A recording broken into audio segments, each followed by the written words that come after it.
Super Mario has been a part of my gaming life since I was a youngin' playing on my little DS.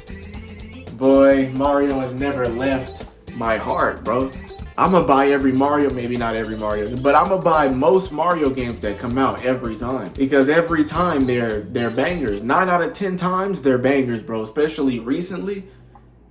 Maybe 8 out of 10 times, you know? It's like, you know what I'm saying, bro? But the Nintendo Switch has been home to a total of 22 Mario games, bro. Most of them bangers, some of them misses, but the main ones to me are all bangers, bro. So we're gonna get into all 22 games and we're gonna give our ranking on them.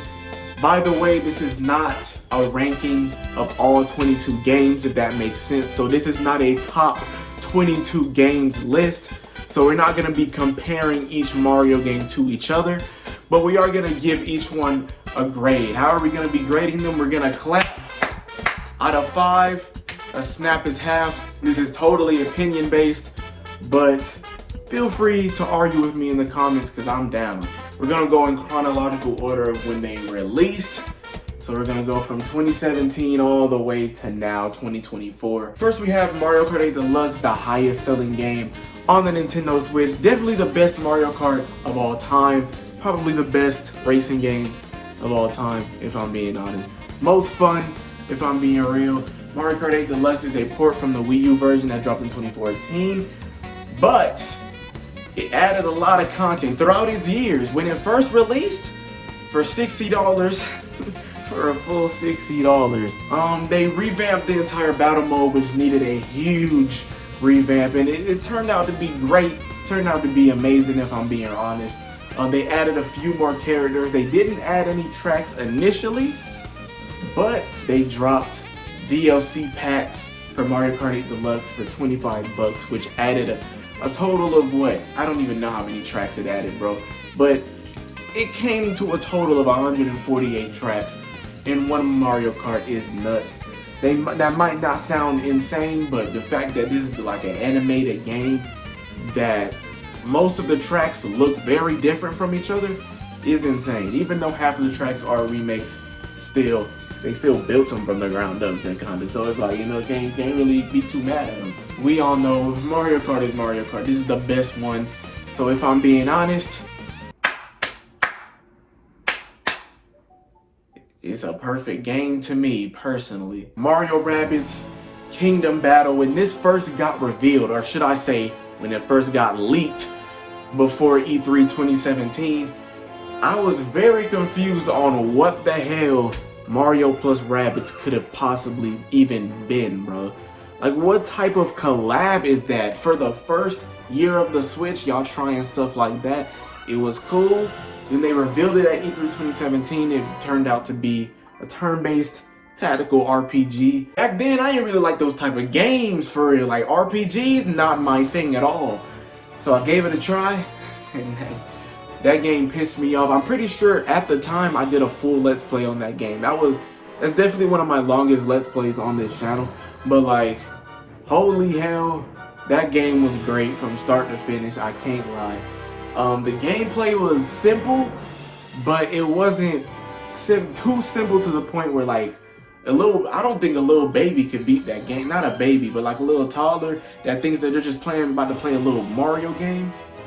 Because that game can get difficult. Like, I'm not gonna lie, towards the end, World 4, oh my gosh, bro. The whole game is fire. They released DLC for it that next year. It was the Donkey Kong Jungle Pack or whatever.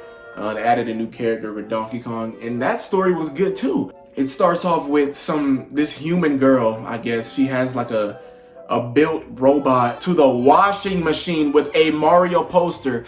The washing machine turns on and the world's mix.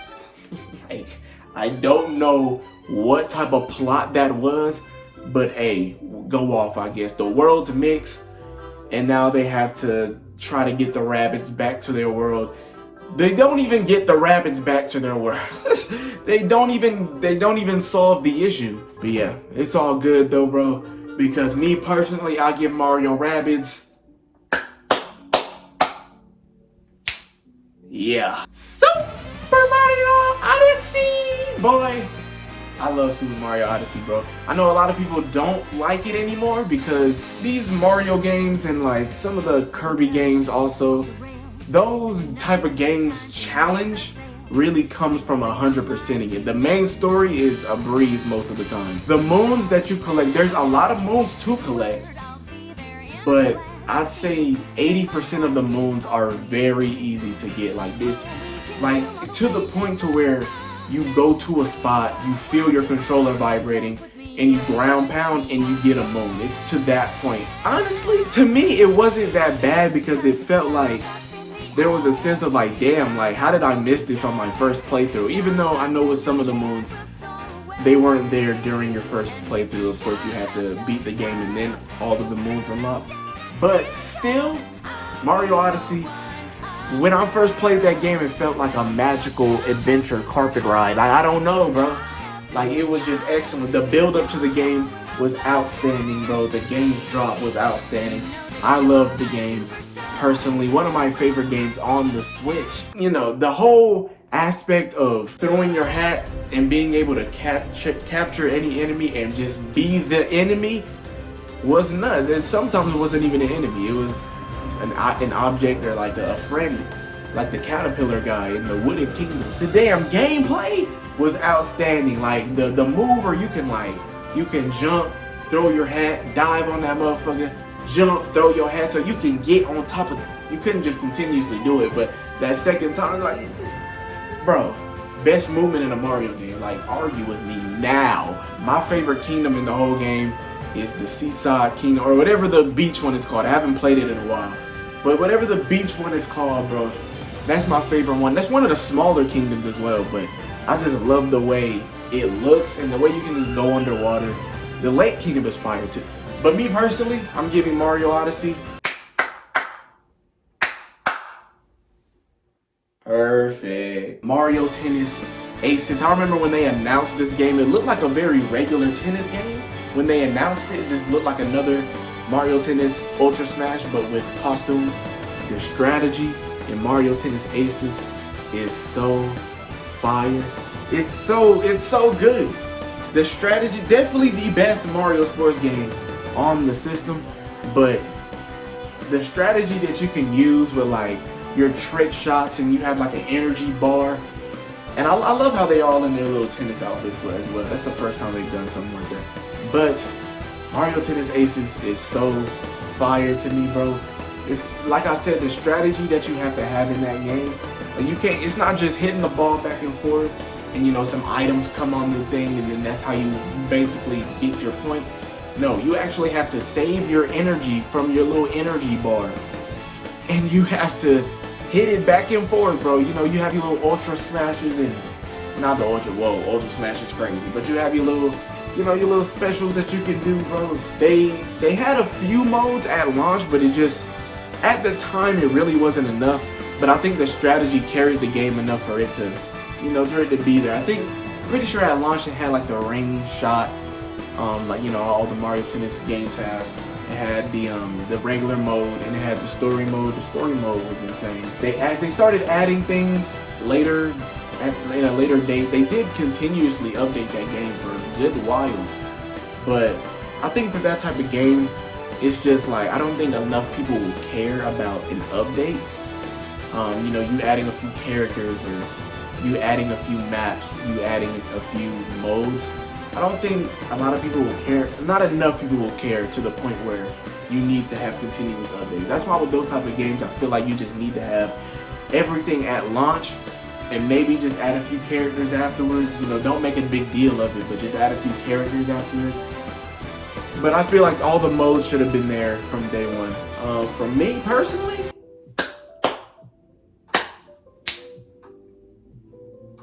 pretty good to me. Another 2018 title, Super Mario Party, was definitely a Mario Party. It was definitely a step in the right direction compared to the 5 Mario Parties that came before it. Because the 5 Mario Parties that came before it, to me personally, were all ass. It was just like, it was an abundance of small annoyances in that game that just did not make it that fun, if I'm being honest. The game is very slow.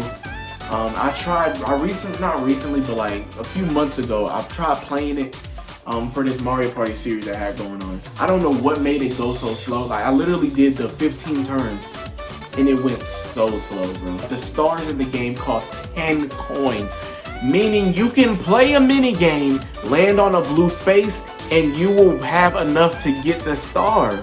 That doesn't make sense. All the items were dirt cheap. It was so easy to get coins, so it's like you didn't really have to worry about it. Bowser was playable, so there was no Bowser spaces. Of course, in the new one, we'll get to that, they fixed that. But there were no Bowser spaces. The only thing they really had was unlucky spaces. And I feel like the most that unlucky you can get is you lose a few coins. The boards, oh my gosh, boy. When I found out this game had only 4 boards, was insane, bro. And the boards are so small and they're grid based.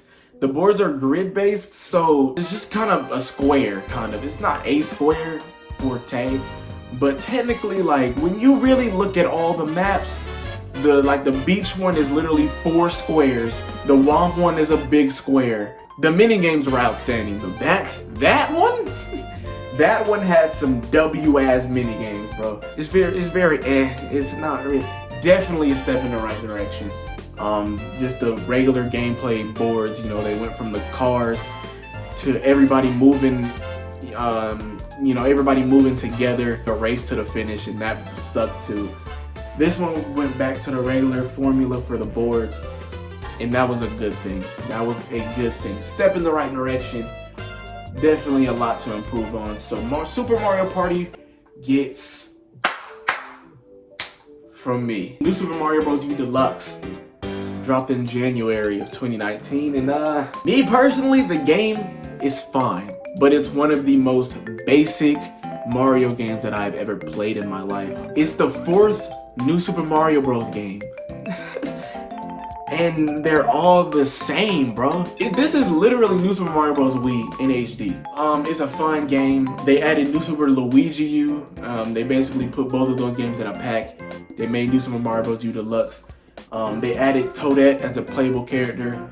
Peachette is a transformation for some reason, which led to the Bowsette meme. It's like, it's not even much to say about the game, bro, because that's how basic of a platformer it is. Like, it's fine. Like, if you play this for the first time, you'll have a cool time if you like Mario, but it's like, it's just a very basic Mario. Like, if you've played the other New Super Mario Bros. Games, it's just that again. It's there. So New Super Mario Bros. U Deluxe gets from me. Super Mario Maker 2 came out in June of 2019. I was very, very excited for this game when it came out. I love Mario Maker on Wii U. I actually didn't play the one on Wii U much, but I love the game in general, bro. They added a lot. I definitely thought that they were gonna port it over. I didn't think they were gonna make a whole sequel. Shit, but they added a lot to this game, and then they added more with like 3 more updates afterward, or 2 updates, I think. I think the biggest thing they added here was the 3D world mode, because, you know, in the first one they had Super Mario Bros. 1, Super Mario Bros. 3, Super Mario World, and New Super Mario Bros. U, and then they added 3D World, which is insane because 3D World is a 3D game, and they just put it into like a 2D joint, and it worked because 3D World is technically a 2D Mario, but put in like a 3D playing field, which is cool. So I do think the making part of Mario Maker 2 kind of went down for the Switch version, kind of just because, like, I feel like the Wii U was just kind of made for it. Like, you can have the thing on the gamepad, you got your stylus. Of course, with Mario Maker 2, take it out, you can put it in handheld mode, do it. Just don't really feel the same, if I'm being real. It didn't really feel the same, but still, it was still great. I mean, it was fine still. But of course, the playing part, always excellent, playing other people's levels that they made and everything. Mario Maker 2 is a perfect package, bro. Hey, if you're there for the making, do your thing. If you're there for the playing and getting mad as hell at these bullshit ass levels that people make, go off, bro. New Super Mario Maker 2 gets from me. And by the way, let me just put this in. We're only doing Mario games. We're not doing any other side. We ain't doing Peach, Wario, or Luigi. Mario and Sonic at the Olympic Games, Tokyo 2020. great game, if I'm being honest. It was cool. It was a little fun pack. I feel like they kind of went through phases with these Mario and Sonic. This is the last one because Sega gave up those Olympic Games rights to another company. I forgot who it was. I do still think that the Wii versions are the superior versions. The Wii U ones were all ass. Both of them were ass. But this one is kind of in the middle of those two. I feel like the Tokyo ones, they're not better than the Wii ones, but they're definitely better than the Wii U ones. With this one, I don't know why they said there. Changed it up from the Wii versions. The Wii versions had, like, they had regular events, then they had these things called dream events, were basically the events, but kind of just put in the Mario and Sonic world instead of just being like regular Olympic games. But those were always fun as hell. They mixed it up a little bit with this one, and they made, instead of doing dream events, they did retro events. Those were cool, but I don't think those were as cool as the dream events, personally. This game had a story mode. The story mode was cool. It was a cool little story for the little compilation. Overall, this was a good package. They had a good, fun package of events to choose from. All of them, maybe not all of them, most of them were fun to play with your friends and everything. Overall, good package. I give Mario and Sonic Tokyo. Paper Mario, the Origami King. Hey, I was excited when this game got revealed. I remember I was sitting in my room because it was COVID, and they just dropped the trailer on YouTube. No Nintendo Direct, no event to announce it. They just dropped the trailer on YouTube, which was nuts at the time to announce a brand new Mario game, bro. It was cool. The writing, as always, was fire. The game looked good. The animation style looked good. The story was also cool too. I liked, you always have your little buddy. I think her name was Olivia or Olive. I think I called her Olive. Your little origami buddy. The whole story was basically the Origami King, which was Olivia's brother, came to the paper mushroom kingdom, wants to turn everything into origami, which honestly, I don't understand why that's a bad thing. Maybe it's just the way they were folding them, because that nigga folded Bowser literally into a square piece of paper. I love the worlds of this game. I love how everything was connected. Not really connected, not to the point where you can literally like walk from one place to an entirely different place. But I do like how everything was technically connected in this world. The worlds were huge. Yeah, honestly, most of the things in this game were actually good to me. The only reason that I haven't returned to this game since I beat it back in 2020 initially was because of the battle system. I hate the battle mode, boy. Bro, they put you on this ring and there's different columns to these circles. You're standing in the middle, and the enemies are basically spread out on these different columns of the circle. So before you start fighting, you have to line up the enemies either in a straight line or like a square, like, 2 here, 2 here. So you can either do a jump pattern or you can hit them with the hammer. It wasn't fun.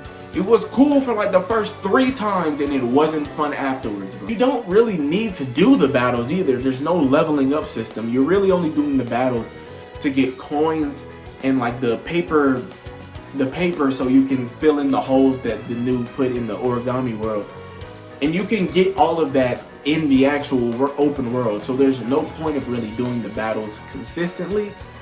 But then with the bosses, they switch it up a little bit. So the boss is in the middle of the circle and you're on the outside. And then there's these little panels on the ground which makes you kind of maneuver through the circle so you can go to the boss and hit them. All of the bosses have weak spots to make them easier, so when you figure out the weak spot, you basically win the boss. On paper, it does sound cool. The execution was ass though, bro, and that's basically the whole game, other than, traveling the world. So it's like, I can't go back to it because I hate the battle. Other than that, the game is cool. I give Paper Mario Origami King. Cool. Also in 2020, we had the compilation that was rumored for like a year.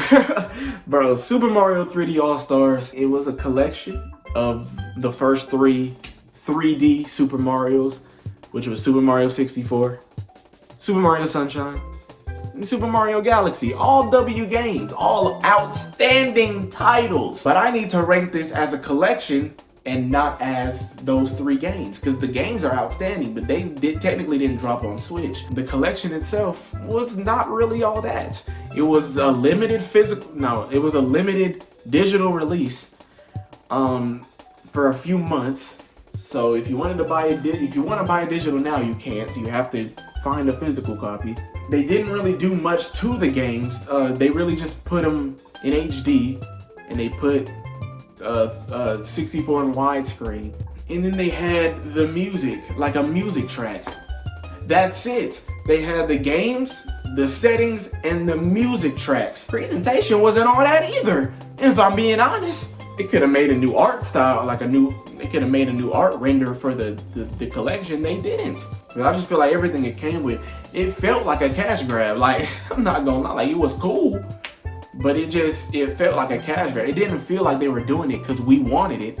It felt like they did it because they knew they would make money. So 3D AllStars, for me personally, it's a 3. All right, Mario Kart Live Home Circuit. Really the only one that I haven't played on this list, so I can't give a ranking, but I'll explain this. So basically, this Mario Kart RC car, and it also came with like these little gateways, like 4 small gateways that you can put all around your room and stuff. And the game kind of tracks each gateway with the RC car, so it kind of makes like a virtual track out of your room. It came out for $100, which was, honestly, I don't think it was that bad, because you technically get like a small Mario Kart game along with a little RC car. And the videos I seen was cool. I was thinking about picking it up, but I just knew that I was gonna play it once or twice and never play it again. So I was like, nah, I'm good. But it looks cool. I can't, like I said, I can't give a ranking on it. We started 2021 with Super Mario 3D World plus Bowser's Fury, bro. By the way, Super Mario 3D World alone is an outstanding game, bro. Excellent game, like, oh my gosh, like, that was really my favorite Mario game for a good ass while, bro. Like, on the surface, it may seem like a very basic Mario title, bro, but it's really fun. Like, each level is very different from each other. Like, all the power-ups are fire, bro. The game actually does have challenge to it in its main story. They're not insanely hard, but they're difficult. And of course, they have the post-content that you can do. Champions Road. Insane level. I beat it on my Wii U. I couldn't beat it on my Switch. They added a whole nother story, with a single-player story with Bowser's Fury. A lot of people say Bowser's Fury alone is better than Odyssey. Hey, I ain't gonna say nothing about that. But Bowser's Fury is really good. Like, that's like a true sandbox. It's not really open world, because it's like, it definitely has a notable limit, but like, it's definitely like a sandbox type of style where you can just travel around this whole thing, bro. It has like a full control over your camera, you know, in contrast to the actual main story. It's like every once in a while, this gigantic demonic Bowser just comes out of nowhere and tries to kill you, bro. Out of nowhere, literally. Like, I'm sure there's a timer on it, but literally it just happens while you're trying to gain all these stars that you need to beat the game. You team up with Bowser Jr., which is nuts, because Bowser's literally gone demonic and on a rampage. Bowser Jr. has to team up with you. Adding Bowser's Fury to an already outstanding game was insane, bro. So me personally, excellent, bro. Mario Golf Super Rush. Me personally, I hated this game. I ain't gonna say I hated it, but I didn't like the game because it was just, with Toadstool Tour, it just felt fun. This one doesn't feel fun to me. Like, they actually had a lot of decent, good modes too, but you know, this game is basically a regular Mario Golf game. You know, you swing, you hit the golf. But I think the big thing about this game, they added online. They did have a story mode. I didn't care for the story mode. I didn't beat the story mode. Didn't care for it though, but they had a story mode there. But I think the big modes in this game was like the battle aspect of it, and like the speed golf, where, you know, you hit the golf ball and you literally run to your golf ball. Physically run there, bro. it's like a race to get to the thing. Of course, you have to still make it with your par. That was a cool mode for a few times. It wasn't crazy, but it was a cool mode for just. It didn't hit with me personally. It just didn't hit with me, bro. I just found more fun in the GameCube version.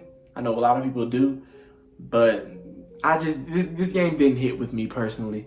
So me personally, I'm gonna give this A personally. Mario Party Superstars. Now this was the big jump in the right. Like Super Mario Party was like a little step. This was a jump. Basically, the whole game is a remake of the N64 Mario Parties. Literally, right when you open the game, they had all the remakes of the arts of the different boards. You know how they had the different art boards in the OG Mario Parties. I feel like they should do that now, whatever. And then right when you get into it is literally the same menu, remade, the whole Mushroom Kingdom menu as the very first Mario Party, which was a fire ass touch. All the boards, there were 5 boards in this game. There was there was 2 from Mario Party 1, 2 from Mario Party 2, and then Woody Woods from Mario Party 3. Had a bunch of the N64 mini games, like 100 of them hoes. This is the true Mario Party Top 100. Mario Party Superstars really went back to its roots. Stars are 20 coins again. You know, everything's back, bro. The bullshit is back of the Bowser spaces. Everything's back, and everything's great. Literally everything is remade. There's nothing new in this game, which is fine. I think this was a good way to see if we truly wanted a brand new, you know, Mario Party that goes back to its roots. I feel like we made that very clear. But yeah, I don't really have much to say about this game because it's a remake of the old ones. I mean, the game is pretty. This is a pretty game, bro. But yeah, Mario Party Superstars for me, great game, bro. Great game. Now this game is ass. Mario Strikers Battle League. This game sucks. Holy hell, bro. So many people are so excited for this game as well because of Strikers on the GameCube. Literally, Strikers on the GameCube is one of the best Mario sports games that they've ever released. And they finally are making a new Mario Strikers. And when the game got revealed, it looked really good too. Like, you know, they had the same winning and losing animations as the old ones. Not the same ones, but you know, they brought it back, I'm saying. Everything looked great. You know, everybody had their soccer outfits on again, bro. Had the same roughness of the second one. No fouls. You can just tackle them niggas into an electric fence. You buy Mario Strikers Battle League right now, and you play one game of Mario Strikers Battle League, and you've played what the entire game has to offer. It's bare bones, and it's just Mario Strikers. No extra modes, no story mode. I guess I think Nintendo really thought that people were gonna go crazy on the little clubs mode. You know how FIFA got the clubs mode, you know, that a lot of people play, but that's FIFA, that's real soccer. This is a party soccer game, bro. Add those extra modes, bro. Add the story mode. I know the other Strikers games didn't really have story modes, but add one to this one. You had no reason not to. They had different like helmets and different pads and stuff that could add to a character's stats, which me personally, I don't really want to do that. I kind of just want to play the game. And then they advertised updates. They added no extra modes. They just added characters and some maps. I think Mario Strikers is definitely the biggest disappointment on this list, I would say. So me personally, I have to give Mario Strikers, because what the fuck? Mario Rabbids Sparks of Hope. Makes sense that they were gonna make a sequel to that excellence that was Kingdom Battle. Sparks of Hope, I didn't beat Sparks of Hope, I'm not gonna lie. I did play it. There was something off about Sparks of Hope to me. It's a great game. Technically, it's better than the first one. But me personally, I just didn't feel that spark. Hey, Sparks. I just didn't feel that spark I had with Kingdom Battle with this one. They did change up the gameplay quite a bit, if I'm being honest. I guess maybe that's where it kind of stemmed from, because I expected it to be very similar to the first one. Like say like in Kingdom Battle, when you got into a battle, it was technically a level. It wasn't really like a traditional RPG. Like you would literally go into the battle area if you want to. and then, well, you would have to progress. But of course, you can go back if you do see that. But, you know, and then that's how you get into a battle, and then you can progress. In this one, similar to like other RPGs where the enemies are out roaming around and then you need to run up to them to initiate a battle. And then the actual battle mode, it's not grid-based anymore. It's more of like you have this area, like a circle around you where you can travel to, and then that's where you can travel to. You can shoot or you can hit them. It was different. It's not too different, but it was a little different. This game looked great when it got revealed. Again, I just didn't feel the spark with this game when it first came out. I do want to try it again, but I just didn't feel that spark of hope, if you will. But overall, I'll give this game, it was still a great game. I just didn't feel the spark. It's probably better than the first one. Super Mario Bros. Wonder. Oh my gosh, bro. When this game got revealed, I was so excited because it looked so good, bro. It looked so much different.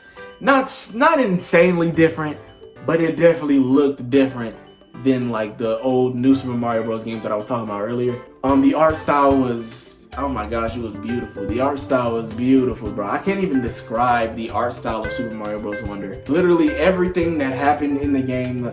There were a few power-ups. They really had like 3 main power-ups. It was the bubble, the drill, the fire. Well, no, there wasn't definitely another one. And the elephant. That's the main one. That's literally the one they advertised. It's on the easier side. I'm not gonna lie. It's definitely on the easier side.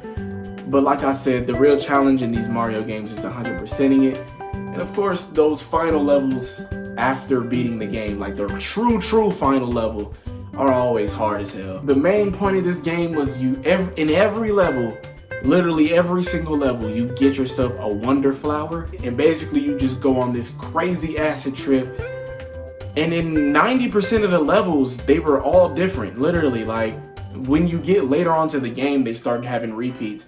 But 90% of this game, like the Wonder Flowers were all different. So it was literally some acid trip in every level, just different, and it was so fun to just uncover each Wonder Flower. And I haven't replayed it yet, if I'm being honest, but I want to go back and replay it. Super Mario Bros. Wonder is excellent. Game of the Year nominee. Of course it didn't win, but you know, I'll take a nominee, bro. So yeah, Super Mario Bros. Wonder from me personally.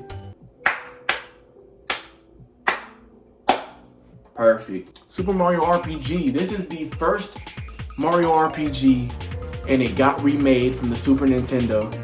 And I love the way it looks. It looks weird. It looks like one of those. It looks like a glorified, like one of those chibi, glorified like Flash games back in the day, bro. I don't know. At least the character arts, the character renders remind me of that at least. I've never played this game on the Super Nintendo because of the way it looked and just the way it played back in the day. I don't know. I saw it and I was like, I don't want to play this. And so I'm so glad they remade it, bro, because the game is excellent, bro. I can't lie. It's an amazing RPG title, bro. I think it's one of the best ones that I played because the whole story all the way through is fire. All the characters you meet, allies that you can get. This is where Geno came, and Mallow. And of course, you can have Bowser and Peach there too, bro. Basically, the whole story was that this sword guy from the stars came in, crashed through Bowser's castle, and now we have to collect 7 of the legend stars so we can beat them throughout the world. And the game is great. The gameplay is traditional as an RPG can get. Of course, it's a Mario game, so it's not as hard as it is. You still gotta like level up, grind a little bit. Not as much as the other RPGs, but you do gotta level grind a little bit, bro. Super Mario RPG for me personally, great game. Mario vs. Donkey Kong got a remake from the GBA. I used to play one of the Mario vs. Donkey Kong games on my DS. And I mean, it was fine. But getting a whole remake for the Switch and selling it for $50, are you being dead ass? It was fine. I did get the game. I didn't beat it. I actually got a good bit in it. The main reason I didn't beat it was just because I was kind of just playing it. Literally, I don't think I ever played it on my TV. Like, I literally just got it got my Switch out, hit the bed, and just played a few levels. And I guess eventually I was just like, whatever. But the game is cool. I mean, it's a little addicting game. I just think the $50 is a little much. I know it's Mario, but come on, Nintendo. It's a little addicting little puzzle game. You know, you can pop in, like I said, play for a few hours. Or hours is nuts, for maybe like 30 minutes or so, and then just move on with your day. And then, yeah, it's basically the premise of Mario is opening a toy store. Donkey Kong wants a toy, it's sold out, and now he's mad, so he wants to steal all the toys, which is insane, but whatever, bro. Like, wait your fucking turn. Basically just a puzzle. You gotta climb ladders, throw enemies or throw barrels, and just a bunch of different things. Try to get the key, open the door to move on to the next level. Cool game. I mean, nothing crazy, but cool game. Nothing crazy. Paper Mario, the 1,000-year door. This game was great. I did start streaming it when it came out, but I was just like, screw it, I'll just play it on my own time. Hey, it lived up to its name, because I had never played it before, you know, before the remake came out. You know, everybody used to say Paper Mario is the best Mario RPG. Had to see it through, and to an extent, I agree. It definitely is. To me, it's between that or Super Mario RPG or Superstar Saga. It's one of those three to me, bro. But 1,000-Year Door is an amazing game. It's kind of a long game too, I'm not gonna lie. Yeah, basically the princess gets kidnapped. They think it's Bowser at first, but they realize it's not Bowser. They gotta go to this whole island to figure out who did it. They gotta go to all these sewer pipes to go through different worlds, make a new Paper Mario, and just do that battle system again. I don't understand what's so hard about it, bro. I mean, remaking a Paper Mario, it won't look too crazy, of course, but I mean, it looks like Origami King. The jokes hit, you know, like, you know the writing in these Mario RPGs are always up there. Great game though, bro. So I give Paper Mario 1,000-Year Door remake. Great. Super Mario Party, Jamboree, boy, they literally just like, they went up and up with each Mario Party on this system, bro. Like, damn, like, this game was honestly great, bro. Like, Super Mario Party had 4 whack boards. Mario Party Superstars had 5 remade boards, and this game has 5 new boards with 2 remade boards, which makes 7 boards. The mini games are great as well. I think the mini games in the first Super Mario Party are better. Me personally, that's just a personal thing. But the mini games are still great. I mean, there is a Mario Party. They're gonna be good mini games. The boards in this one, fire. The extra modes, there's an abundance, nigga. They literally have like a battle royale Bowser mode, bro, in this game, bro. It's all online and stuff. They got the, you know, the other mini game modes and all of that.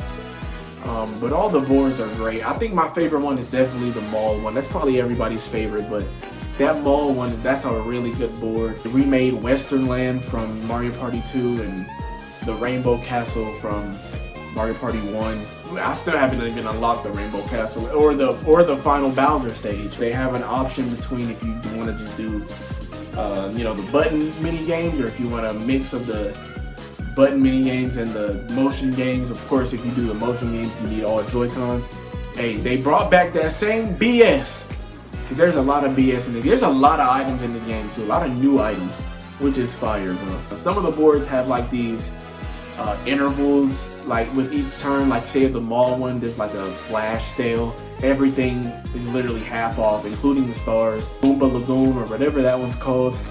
It switches from high tide to low tide. So in high tide, you can't be on the sand, you have to be on the boats. The boards are great. The boards are great. They did a big one with Super Mario Party Jamboree. I gotta give it to them, bro. And me personally, great game. Mario and Luigi, Brothership, bro. I was very excited when this game came out. I still haven't beat it. I am still playing through it. Kind of just taking my time, if I'm being honest. I have been busy these past few months, but Mario and Luigi Brothership, I know it's kind of a mixed bag with the reviews. I know everybody get on IGN, they give it a 5 out of 10. 5 is crazy as hell, because I think this game is great. I love the art style. I love how they brought, because this is the first one that was technically on a home console. So they kind of brought like the renders from the art style and just like made it into an actual character model, which is fire. The whole premise is basically you get sucked in this portal, go into a whole nother world, bro. So you're not in the Mushroom Kingdom, and you have to connect all these islands back together, because that's basically what the whole world is about. It's called Concordia, I'm pretty sure, and that's cool. All the worlds are very small to me. I don't know. I feel like compared to like the other Mario and Luigi games, where like all the worlds are technically not worlds, but all the places you go to are connected. This one kind of feels compact because you're just kind of traveling to these small islands. I don't know how many islands are in the game. I'm not gonna lie, I'm not that far in.